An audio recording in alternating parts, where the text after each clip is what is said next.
sea champion. In the headlines, monitoring of political conduct has begun. Religious groups seek another tranche of COVID-19 relief.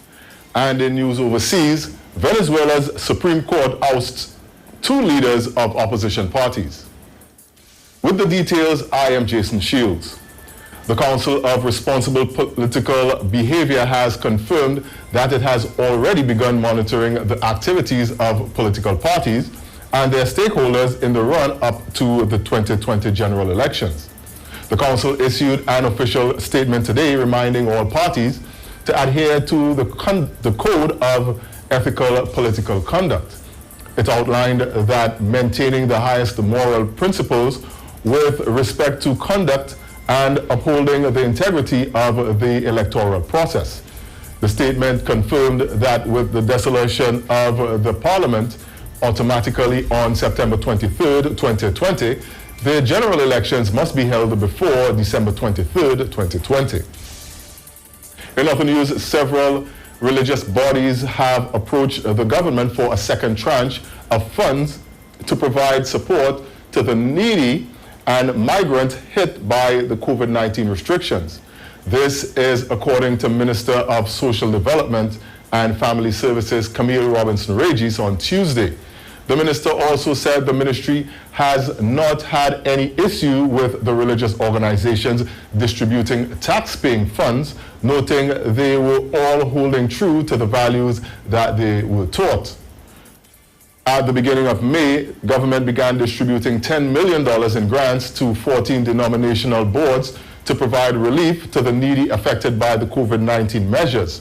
However, while the faith-based entities have been honest, the minister indicated that there are citizens who have been applying for government grants and using false information to con their way to relief funds. Finally, in overseas news, the Supreme Court in Venezuela has ousted the leaders of 2 key opposition parties ahead of parliamentary elections, which are expected later this year.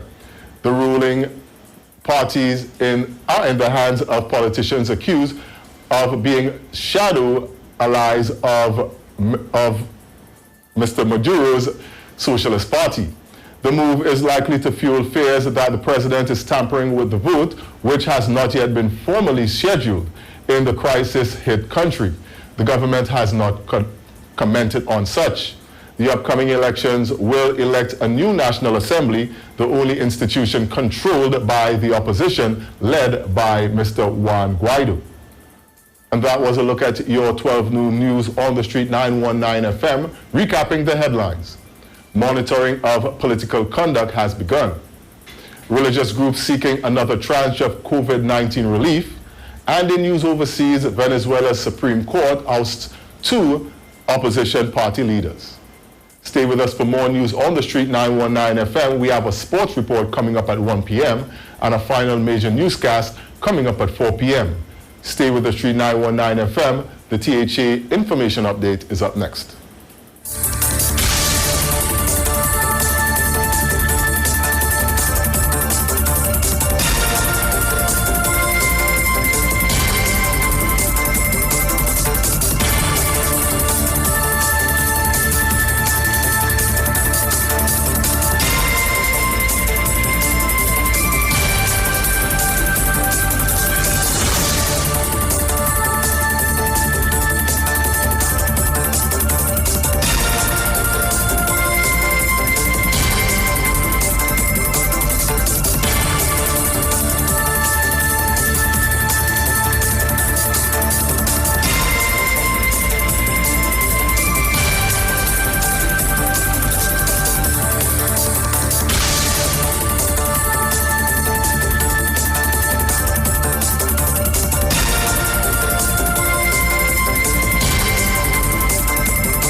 Welcome to Info Update. In the headlines, a new historical site proposed in honor of the late A.N.R. Robinson. The Mason Hall Police Youth Club gives back. And Assistant Secretary of Health engages the differently abled. Info Update. Informative, insightful, unfiltered. The issues, topics and conversations that affect you. This is the THA's Daily Info Update. And now for the details. We begin with news from representatives of the Dr. Eric Williams Memorial Committee.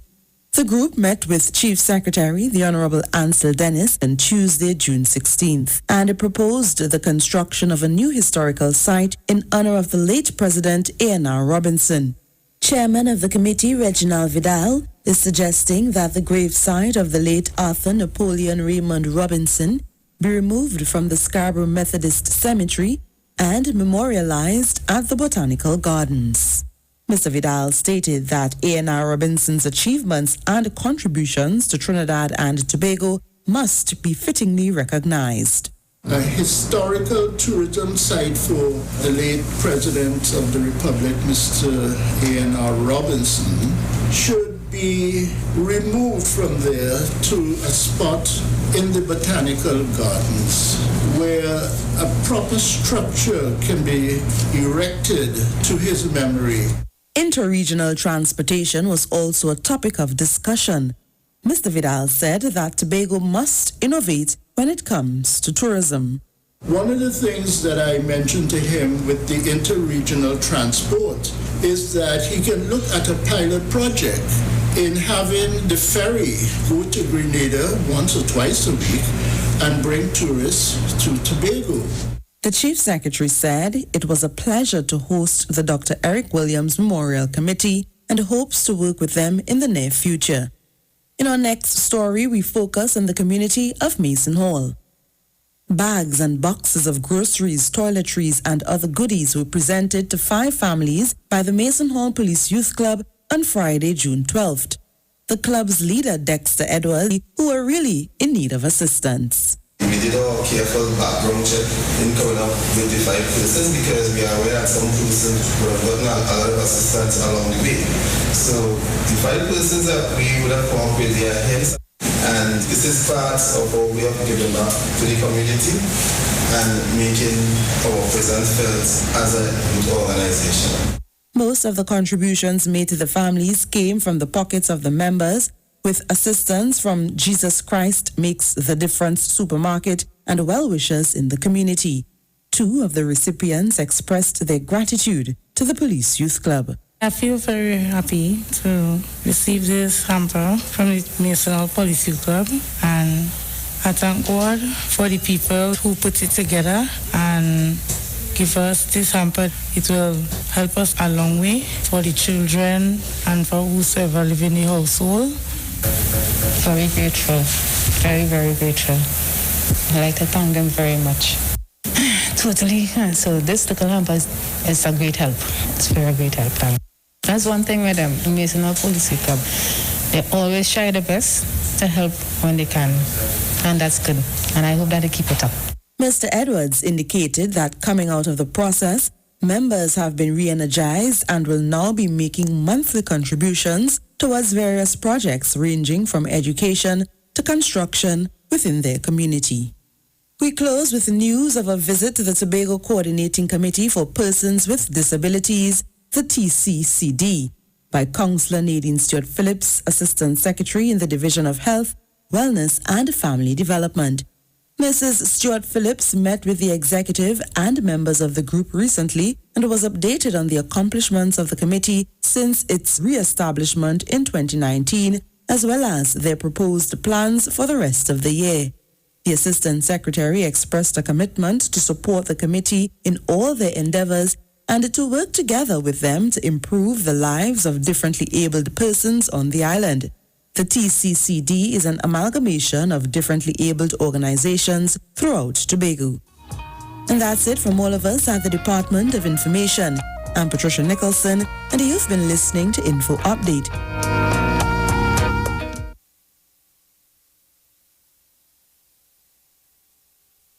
News from the street. News from the street. 919fm.com. All right, Trinidad and Tobago. So I'm back with you. It's already 10 past 12, and as you know, on a Wednesday, we try our best to have the youth in Youth Voice on the Street 919 FM. So today, I think will be no different. We're going to continue that kind of programming and, that Youth Voice on the Street 919 FM. I was supposed to have 2 young ladies today, but I think because of the weather, I don't want to say because of the weather. I think they have an emergency. So there was a young man in studio who is going to try to fill in for them. I hope I hope that he does. Well, he can't fill in for the young ladies, but we see how it goes. But I'm seeing breaking news. Breaking news. On the Street 919 FM, we like to give you breaking news. So breaking news on the Street 919 FM is that the St. Anne's workers down tools today. St. Anne's workers down tools today, and I think they are now trying to say that they're heading down to the diplomatic center. So just give you a little taste quickly before I introduce my guest. Hold on, ask her, at least inform her as to, give her an opportunity to treat with it. But just take it like that. Another instance, they take $35,000 and $45,000 customer staff, $45,000.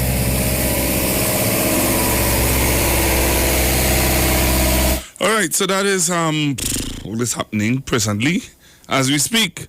St. Anne's workers making their way down to the diplomatic center. They're walking straight down to the diplomatic center. I'm seeing a good friend of mine, Mr. Oral Saunders, protesting with the PSA workers, which is very strange to me. Why? Because I always knew that Mr. Saunders wasn't, Mr. Saunders wasn't always a part of what's happening in the PSA. So again, I am very much surprised that Mr. Saunders is actually involved in this protest. But friend of my friend is mine. So not surprising at all. All right. So as I said to you, I have a young man in studio. He was here before, and he's here again. And we're going to be talking on youth, emphasis on youth vote, youth and current affairs, youth and issues that are happening. So again, as I said to you, just giving you some update.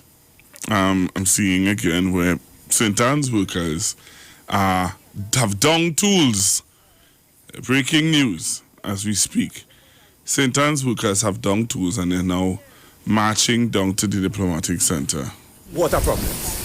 So even the COVID thing, we were able to adjust because it's not something new to us. Now, I was wondering, where in the world again you would find a hospital with no water? I don't know if it have a next place. It probably have, but I don't know. And that is a real disgrace because nurses coming from real far, they can't get to tidy themselves to go back home. Patients can't bathe, flush toilets. Nothing like that. And what I'm telling you here is it's not the norm is that you may get water a day. That's the norm. So what I'm telling you here, the norm is you're hardly getting water in the area. I don't know what is the cause. Many administrators have attempted to fix the matter and so far all prove futile. Another thing that is affecting staff is they lose trust in the employer, the Northwest United Authority, because they have witnessed where their colleagues who would have worked and while working, because they were permanent staff, they would be part of the pension plan. All right, so yeah, you're keeping that so you can keep in contact with the viewers and the listeners. And those of you who are joining us on Facebook, remember you can join us on Facebook. Just type in the Street 919 FM, the Street 919 FM. So that's your camera, sir. And you're going to be talking into that camera. And so we're going to get into the conversation right about now. So, all right, so I think I've heard enough of this gentleman and his ranting. All right, so let's get into it. Trinidad and Tobago You talk here on the street 919 FM. Millennial youth, now is the time to let your voice be heard on current affairs and pressing issues in your country. Only on the street 919 FM and Street TV. Call us now at 342-0081 or 466-5391. For overseas, call us at 7188-743860 or WhatsApp us at 771-1791. Millennial youth. Right, so back with you here. So good afternoon, sir. Pastor Google, Trinidad and Tobago, viewing and listening audience all the way around the world. Thank you for having me again. Right, I think I need to pull the headphones because we can have feedback from the headphones into the microphone. Yeah. Right, so you hear me? Yeah, I'm hearing you. Right, beautiful. Yeah, man, you gotta do the radio thing when you're here, you know. You can't do the... I mean, when it's nice, do it twice. I hear you, sir. So tell me, you see what's happening? You heard the protest that's happening as we speak outside, well, heading to the Prime Minister's residence, the diplomatic center, and other issues that are surrounding the nurses. And what are your thoughts? I think we have to be, as a nation, reasonable and responsible, measured in our response to things. Talk in the microphone, let me make sure you're in the mic. You hearing me better? Yes. Yeah, we have to be measured in our response to situations. I was following the issue of the nurses since day before yesterday in terms of their increments, and I have a few friends who are in the nursing profession who have complained that they haven't gotten the increments for the longest while. But the reality is, Pastor Google, we're in an economic situation where that COVID has exacerbated. Our national budget has been blown out of the water. What we thought we could have spent, we spent twice that. Right. And now where things are so uncertain, we have complaints of persons that are losing their jobs. People are still fighting for increases. We understand that everyone, it's earned money. It's things that have been worked for. Mm-hmm. But we have to be reasonable and ask ourselves, how can we give what we do have? I know up until day before yesterday, there would have been an offer to pay 25%. Then I heard it went up to 50%. And then this morning when I was going down to work, I heard that the Minister of Finance agreed to pay 100% of the increments to the nurses. Money, just like any resource, is not a bottomless pit. And we have to understand that if it is, we all want, either all of us get some, or some people get 100% and everybody else gets none. And that's the only caution that we really should use as a people, which is that we must be reasonable in what we expect the government to do right about now, because the government still has to invest in social services. We still have to pay public sector salaries. There are countries all around the world that have been cutting public sector expenditure. They have either reduced, just as we did in 1986, if I'm not mistaken, where all public servants took a salary cut. That's happening in other countries around the world. COVID has literally and must change the way we see our financial position as a country. And therefore, it requires a level of political maturity from trade union leaders, from persons on the opposition bench, to realize that COVID is not a PNM thing, it's not a disgovernment thing. It's an all of us thing. And as the Prime Minister rightfully says, we must all bear the burden of adjustment together. For me alone, whether or not the increase was paid right away, whether or not the increments were paid right away, the reality is the money sure to come. And I'm saying that I pray that the other trade unions do not use this opportunity and do not use the nurses getting through as a chance to make bacchanal and as a chance for everybody to strike. Because understanding Trinidadian culture, that might be the next thing to come. I hear you.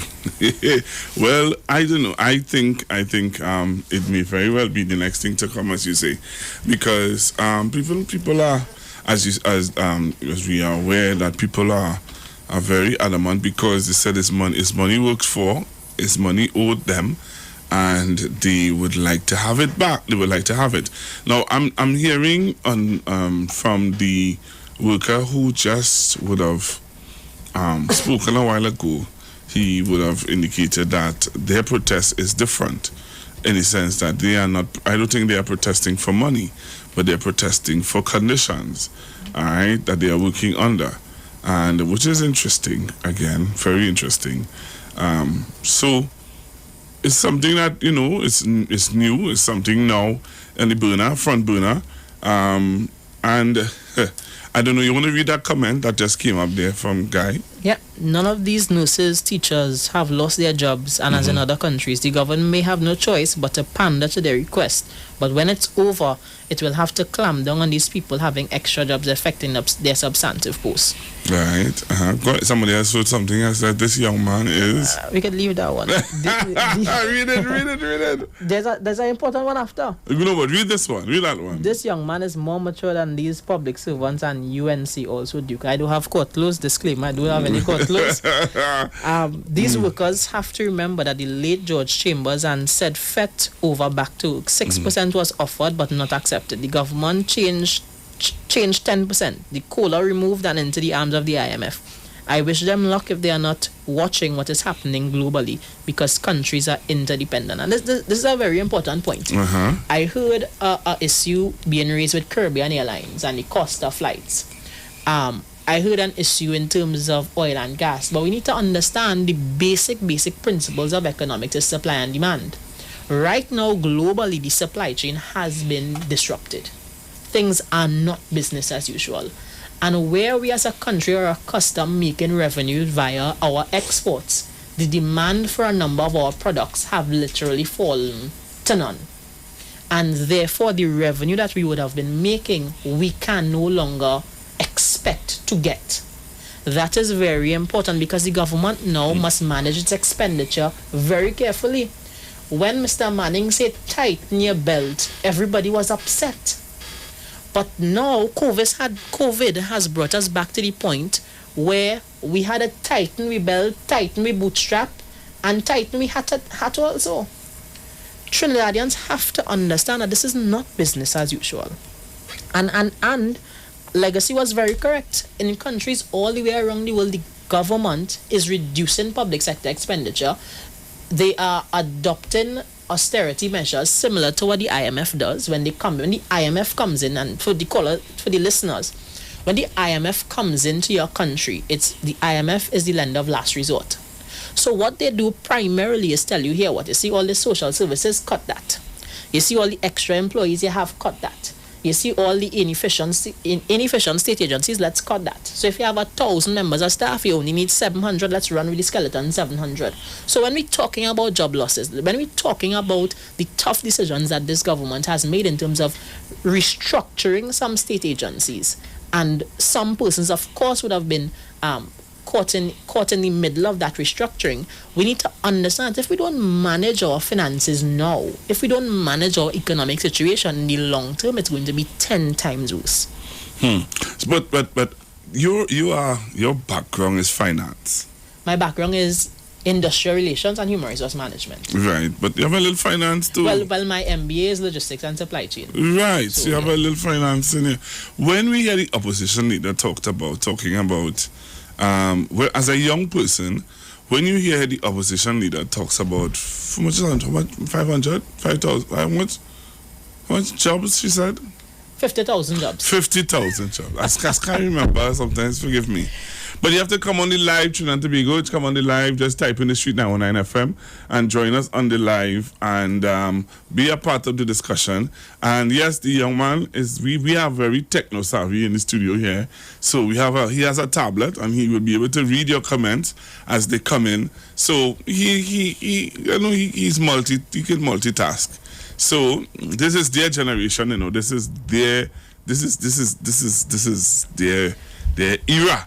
With the tablet, the phone. I show you multitask. I show you using his phone and all this stuff. So while I have to fight up with the WhatsApp and the calls and everything else, he and the Facebook, but he will deal with the Facebook and we will deal with everything else. But 50,000 jobs in a world where America has so much unemployed right now, and those are statistics that we could pull up too. So I would just want to say this to you: oil prices right now is at $37 a barrel, $37.94 a barrel, presently as we speak.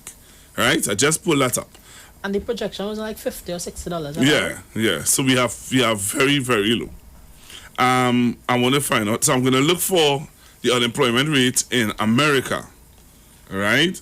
And the opposition is saying here presently that they can with the private sector involvement, they can produce. Yeah, but Pastor Google, let us be rational here. And Trinidadians, we have to pick sense from nonsense.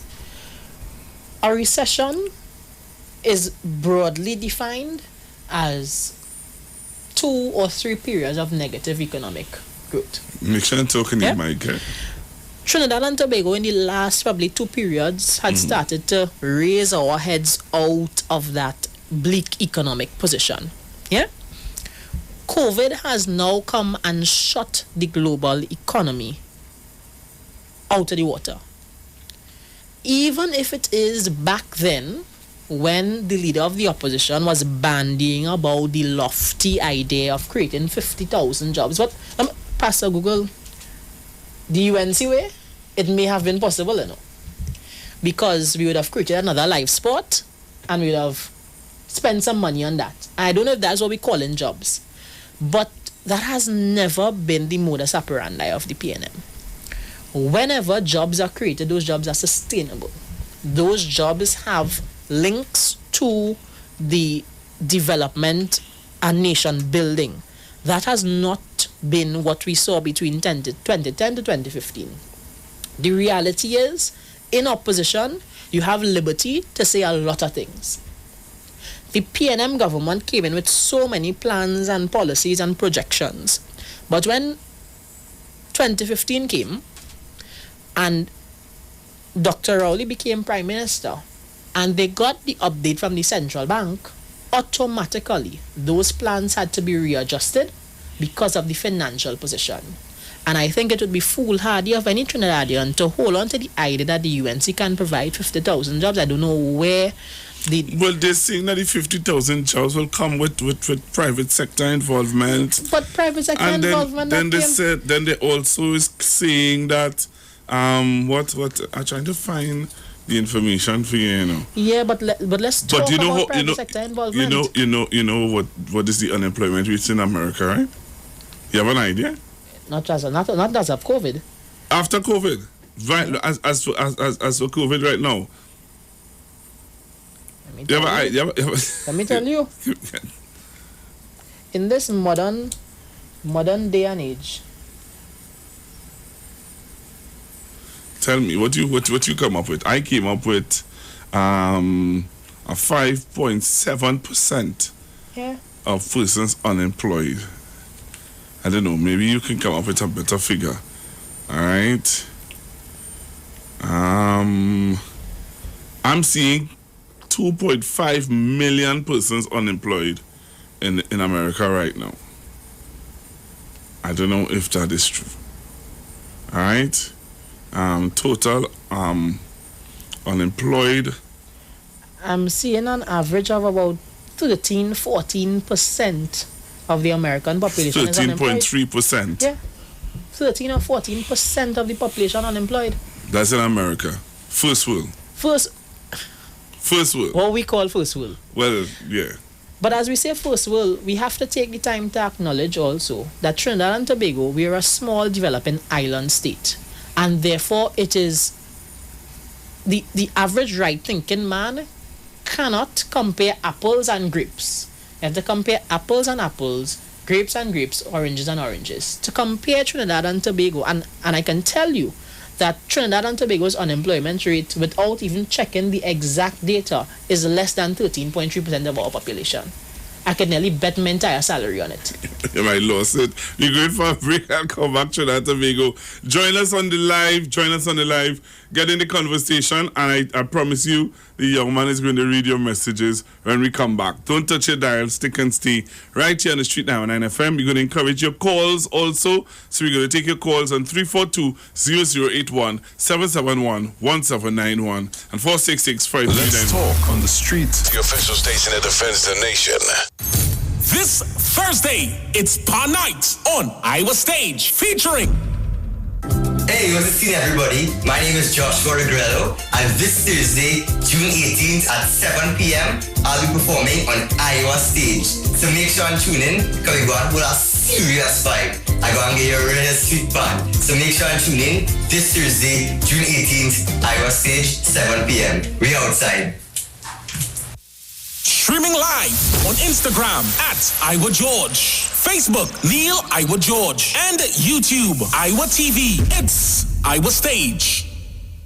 With changes in operations due to COVID-19, over 10,000 TNTech customers have signed up to pay their bill online and receive bills by email. Commercial and residential customers, do business with TNTech online today. Sign up at www.ttec.co.tt/CWA. Get interactive with the Street 919 FM. All day, every day. See us all live on our Facebook page. Share and comment on our show. Like our page. Chat with our live on-air announcers. The Street 919's Facebook page. Live and interactive all day, every day. The Street 919 FM. Come talk with us. This is Wayne Delamore, Head Consultant and Director of Natural Health Solution, with over 15 years of experience in clinical nutrition and microscopy. We specialize in early detection and prevention. We incorporate evidence-based nutrition and science-driven analysis. Tune in to our educational program every Wednesday right here on the Street 91.9 FM. For appointments, call 222-2189 or 304-5816. At Natural Health Solutions, we offer a natural solution to healthy living. Join Wayne Delamore on Wednesdays from 9:15 a.m. to 9:45 a.m. right here on the Street 919 FM. Check the supermarket and buy a prepaid kit. Soon need to get help. Simply install yourself. Time for activation. WhatsApp with no hesitation. Get 15 days free and HBO for 50. Turn on Direct TV. Easy as. Get your prepaid TV. Easy as 1, 2, 3. Turn on Direct TV. Easy as. Get your prepaid TV. It's easy as 1, 2, 3. It's easy as 1, 2, 3 to get Direct TV prepaid. Buy your kit in store. WhatsApp 390-3288. Visit directtvcaribbean.com to activate. Turn on no drama TV with Direct TV. Turn on Direct TV. Wondering what's for lunch or dinner? Jenny's on the Boulevard has lots of specials for you from May 11th to May 23rd. Enjoy 10% discount for groups of 5 orders or more and pickup orders of $500 or more. 10% off with valid ID, police, army, and other emergency services. 20% off all government ministry orders. 30% off desserts. Grab and go mini assorted desserts, $60. 30% off beers and fruit drinks. Free delivery on orders over $300. 10% discount for orders over $500. Free delivery plus 10% discount for orders over $1,000. Choose from our famous Chinese-style express buffet, the American menu, burgers, ribs, and more. Italian menu, pasta, and more. Opening daily between the hours of 11 a.m. to 8 p.m. Call us today at 625-1807, 395-3757, or 488-8800. Takeout, curbside pickup, or delivery available. Jenny's on the Boulevard for all your Chinese, American, and Italian needs. Breakfast, set, go! Start with Milo, finish strong. Perform your best all day long. M-I-L-O, Milo. Breakfast, set, go, Milo. You want to raise a trophy, drinking Milo, get you ready. Fortify your mind and body. It starts with Milo. Start with Milo, finish strong. Perform your best all day long. M-I-L-O, Milo. Breakfast, set, go, Milo. Start the day right. right with Milo. Fortified with Active Go for energy release and muscle function. Milo, the energy food drink of champions. Enagic change your water, change your life. Enagic water purifier, one machine, 5 types of water. Enagic makes strong Kangen water with an 11.5 pH. Kangen water with 8.5 to 9.5 pH, healthy drinking and cooking water. Clean water with 7.0 pH. Beauty water for skin, hair, and plants with a 6.0 pH.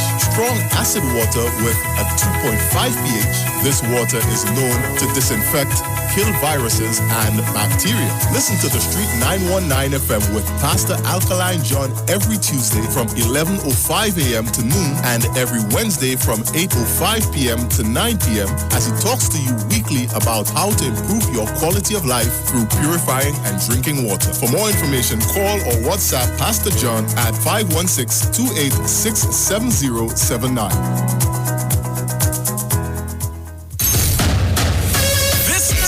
On IWER Stage, Bacchanal Radio and Gemini Production presents Soca Distancing. Let the Soca heal you. Virtual concert this Saturday, June 20th, 6 p.m. till. Featuring Patrice Roberts, Mr. Killer, Olatunji, Swappy, Hitman, Super Blue, Marsville, Nessa Preppy, Prince Swanee, Cassie, Adesh, Samaru, Jupiter, Trinidad Killer, Father Fox, Freeze, College Boy Jesse, Anil Bean, Rakesh, Yankaran, Himlata, Rishi, Chinese, and the RG Band, and the boss himself, Neil IWER George. Plus, more artists to be added this Saturday. Streaming live on IWER TV, YouTube, and Facebook, and BacchanalRadio.com. It's Soca Distancing this Saturday, June 20th, 6 p.m. till.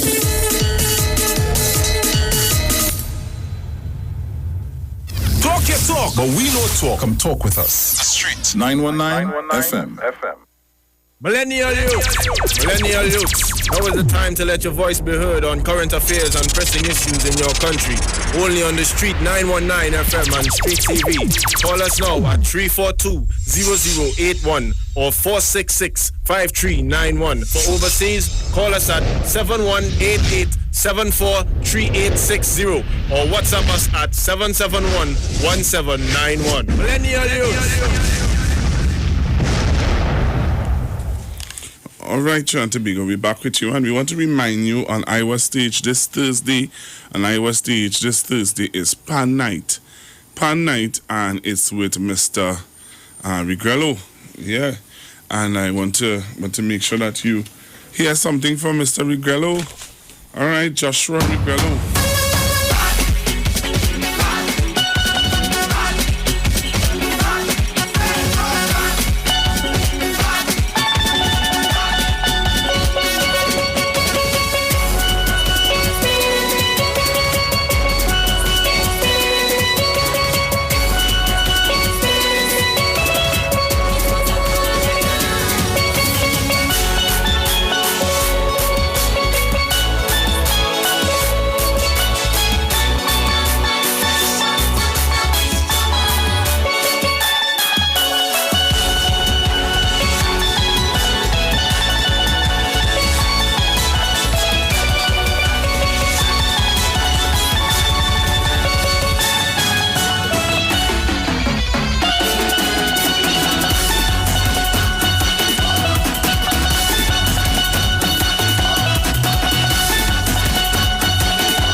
And that was Mr.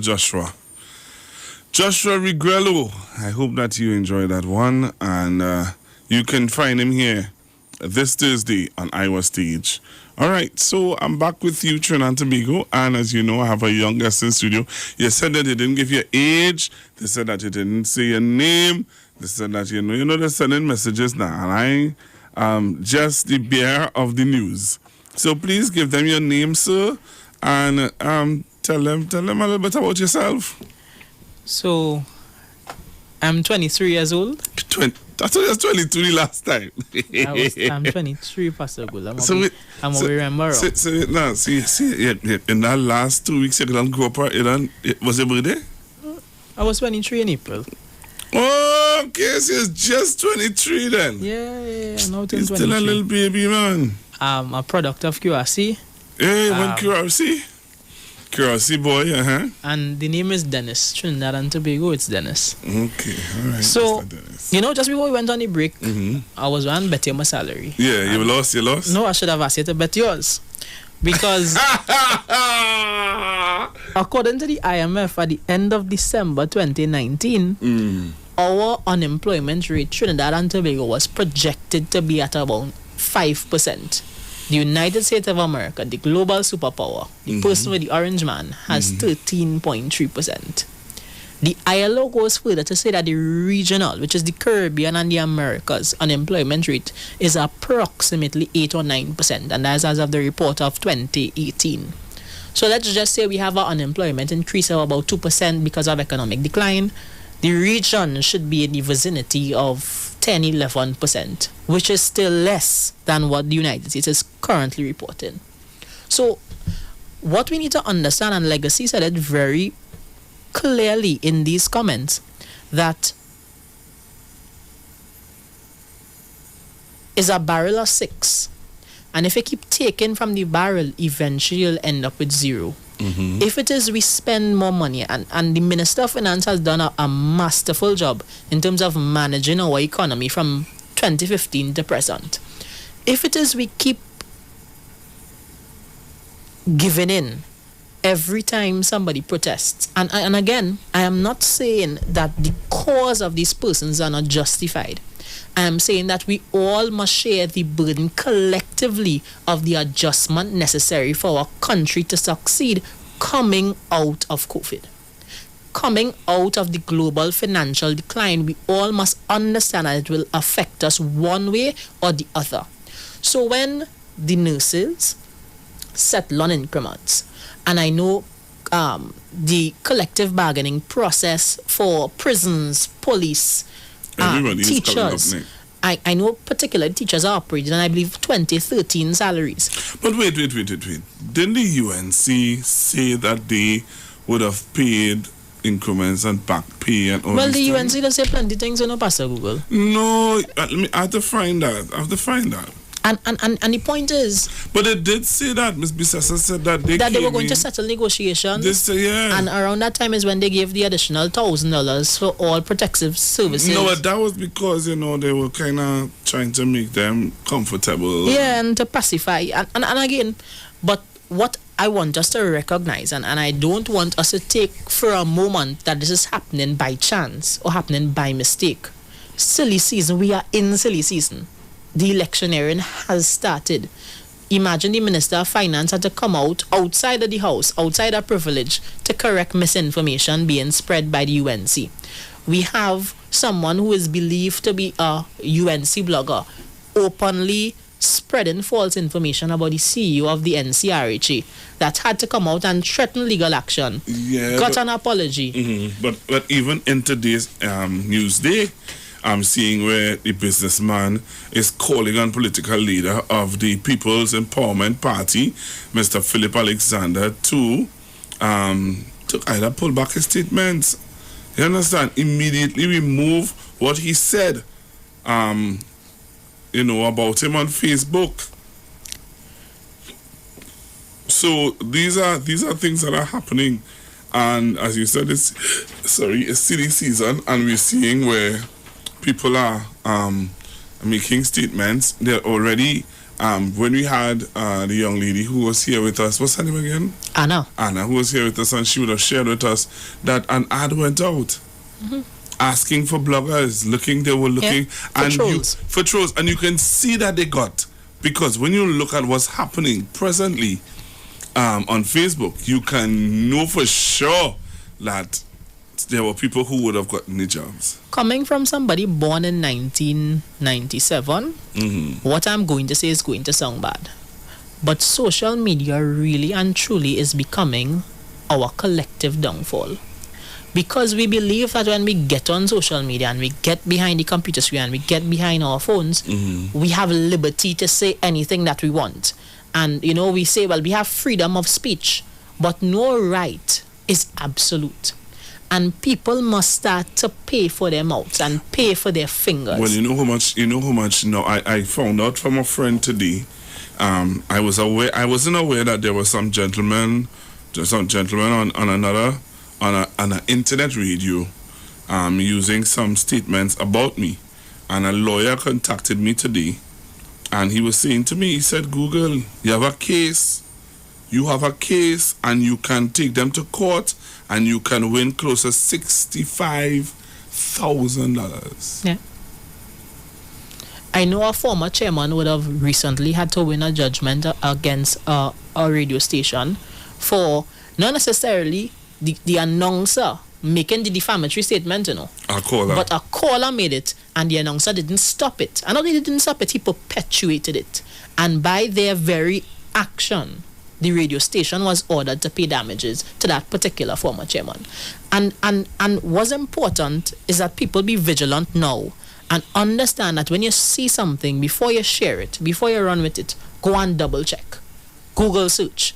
Go to the relevant ministry to double check your facts. Because we need to understand between now and election, whenever it is called, as the Prime Minister said, before December, I assure you that a lot of what is going to come out into the public domain is going to be false information. The CEO of the NCRHA, as I understand, engaged his attorneys to take legal action. An apology was given, but we need to also recognize that sometimes when you say something about me, whether or not you think it does me any harm, the damage is already done. Especially to people holding senior portfolios and in public life, their name, their brand carries a value, and anything that we do to damage that value, we must be prepared to pay for it. Well. So we are now looking at getting into a discussion about young people and their interest in politics and voting. The young people are losing interest into the politics of Trinidad and Tobago and voting. And it's interesting to hear how would you, or what, seeing that you are very much fond and you are very much aware of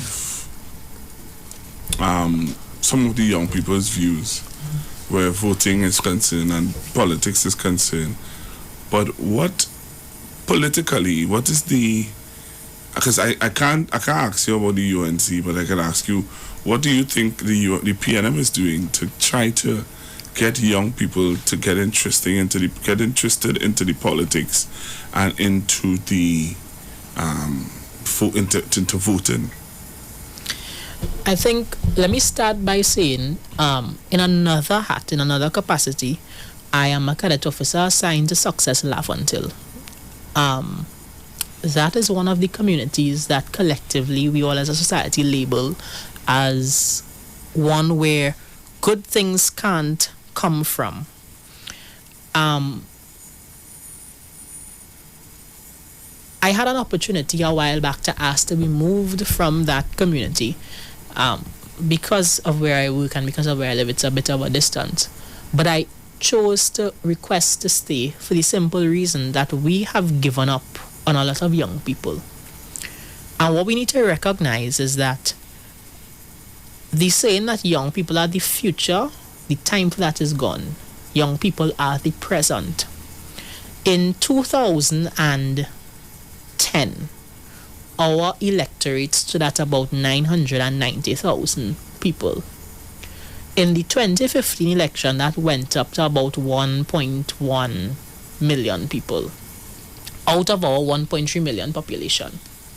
The reality is that at a particular age, when you segment the population, when you get anywhere past 55 or 60 plus, you're going to get a segment of the population who will continue to vote the way they've been voting for basically their entire life. What we have to acknowledge is that the swing in any election now is that group of persons in every 5-year cycle or 3-year cycle in the local government case that are first-time voters. That additional 3,000 or 5,000 people, the average constituency at the central government level has about between 24 and 29,000 electors. What we see happening is an overall voting of about 60 to 70%. I can't tell you the last time, based on my recollection, of any time we got more than 70% voter turnout.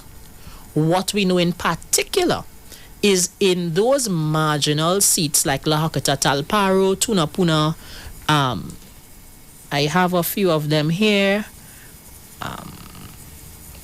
St. Joseph, Lupino, Bonne West, the margin between the total vote cast for one party and the other is nothing more than 10%. What does that say to us? It's instructive that the reality is we cannot say that an election is in the bag. We cannot say that I live in the local government, and I live in the electoral district of St. Augustine, South Piaco, St. Helena. I fall in the constituency of St. Augustine. I can't say, as a young person, as a person whose ancestors would have fought for the right for me to vote. Because we need to understand, again, we can't understand where we're going or the importance of what we have now if we don't understand the history of it. That brings me to the idea of the wanting to remove the statue of Columbus. And I hear both sides of that argument. I want to just sidetrack. Go ahead. I hear both sides of that argument. But people who don't know their history are doomed to either one, repeat the same mistakes, or two, fall by the wayside. We are one of the few countries that don't have an appreciation for our history and anything, political history, sporting history, national history. As a society, we don't appreciate that. But when we go to other countries, we go to the White House. The White House is a symbol of American history.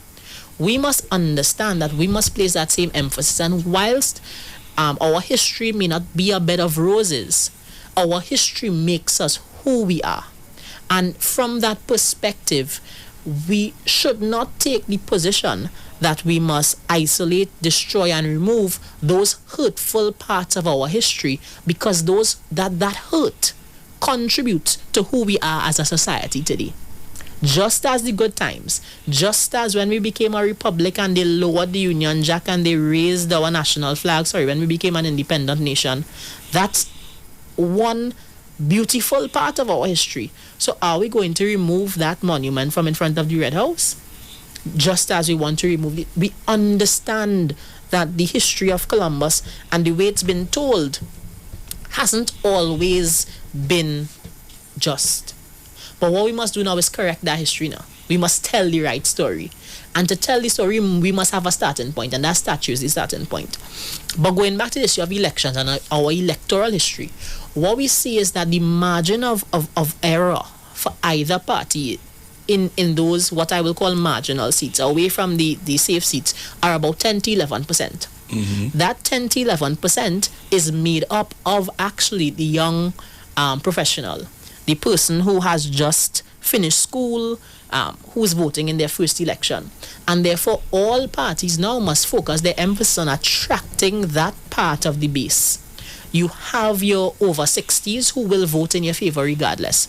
So I know what I can say for the PNM, they've been, through its PR committee, they've been doing an excellent job in terms of now creating a message. I know when I was here 2 weeks ago, the PRO of the PNM was on the call, And coming out of that conversation that we had 2 Wednesdays ago, the PNM launched some virtual town hall meetings. The Honorable Nyan Gatsby Dolly, Minister of Community Development, Culture and the Arts, and the Honorable Terence Dial Singh, Minister of Health, this week gone would have had a virtual town hall meeting for their shared area. I know the Honorable Camille Robinson Regis, Member of Parliament for Aruka Maloney and Minister of Social Development and Family Services, would have also started an initiative in terms of reporting to her constituents, local government, I custom saying burgesses. And a number of the MPs, look, I can really commend MP Deputy Speaker Esmond Ford for having a very active and communicative Facebook presence. All right, we're going for a break and come back. It's Minister One. Talk your talk, but we know talk. Come talk with us. The Street. 919 FM.